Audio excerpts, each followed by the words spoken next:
Vous avez vu tous les exemples qu'on a pris là. Lorsqu'un jeune rentre, il n'a pas tout le décor là.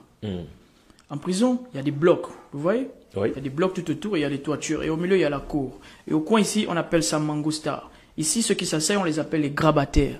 Les grabataires, c'est des jeunes qui, depuis qu'ils sont rentrés en prison, même si ça fait 10 ans, il n'a jamais dormi sous un toit. Ça veut dire que le jour se lève, il est assis là à la cour. Il pleut, il est assis là à la cour. La nuit tombe, il s'allonge là à la cour.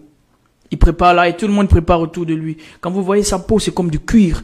Sa peau est comme du caoutchouc. Mais on vous dit qu'il est vivant. C'est un être humain. Vous n'arrivez pas à croire. En fait, quand vous voyez ce jeune assis sous le soleil depuis 6 heures jusqu'à 17 heures, vous l'observez à distance. Il est assis, indérangeable, imperturbable, comme s'il était assis dans la clim. Il suit la télé tranquillement. Mais tout le soleil est en train de finir sur lui. Vous voyez, c'est ça. Et j'ai constaté que le corps humain arrive à s'adapter à tout. Bon, lorsqu'un jeune rentre, il n'a pas tous ses décors. Ça veut dire qu'il va dormir à la cour. Et à la cour, pour qu'il dorme, il n'a pas de place toujours. Parce que ceux qui dorment à la cour, ils ont des nattes. Des nattes qu'on pose. Et pour avoir la place à la natte aussi, tu payes. Oui. Si tu n'as rien, tu dors debout. On appelle ça tchangé. Ça veut dire tu dors sur le bidon. Tu prends un bidon, tu poses, tu t'assois dessus. Si tu rentres en prison, par exemple, tu verras qu'il y a des jeunes qui arrivent à dormir debout. Ça veut dire qu'il est debout comme ça. Il est comme ça, mais il dort. Jusqu'à 6 heures. Il a développé. Tous les jours. Tous les jours, il fait ça. Et vous voyez, leurs pieds sont enflés. Vous allez voir des gens qui ont des pieds enflés à un niveau que vous n'avez jamais vu. Vous voyez? Et quand le jeune constate qu'il est en train de se décomposer, parce que déjà, avec la ration carcérale qu'on lui donne, il n'a pas 500 par jour pour pouvoir faire un mécanisme. Ou 100 francs pour pouvoir cotiser pour mettre cela dans la marmite générale. Du coup... C'est quoi la marmite générale, justement, pour mieux expliquer? La marmite générale, c'est une forme de marmite que le chef quartier fait pour tous ces détenus qui n'ont pas les moyens.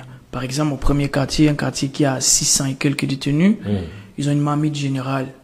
D'où chacun, tous ceux qui reçoivent un poulet à la main, vous venez jeter votre poulet à l'intérieur. Vous voyez? Vous jetez votre poulet à l'intérieur. Et il y a quelqu'un qui cuisine tout ça, pour ceux qui n'ont pas les moyens. Qui n'ont pas les moyens, voilà. Et il fait bouillir ça comme il veut, il y a des plumes, il y a tout. Et puis après, il dit c'est cuit.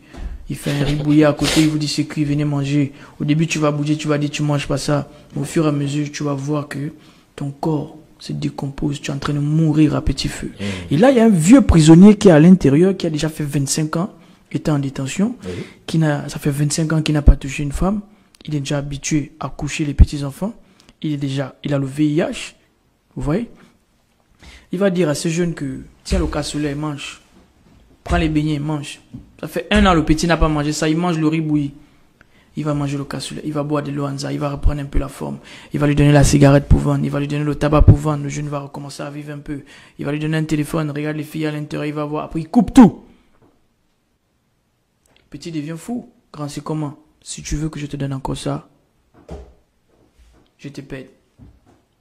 Incroyable. Au début, il va signer, il va refuser. Mais au fur et à mesure qu'il va constater qu'il recommence à mourir, il va dire bon, et puis ce sont que les fesses, vas-y, prends. Puis il donne. Et là, le grand, il fume son tabac, il boit ses comprimés, il boit son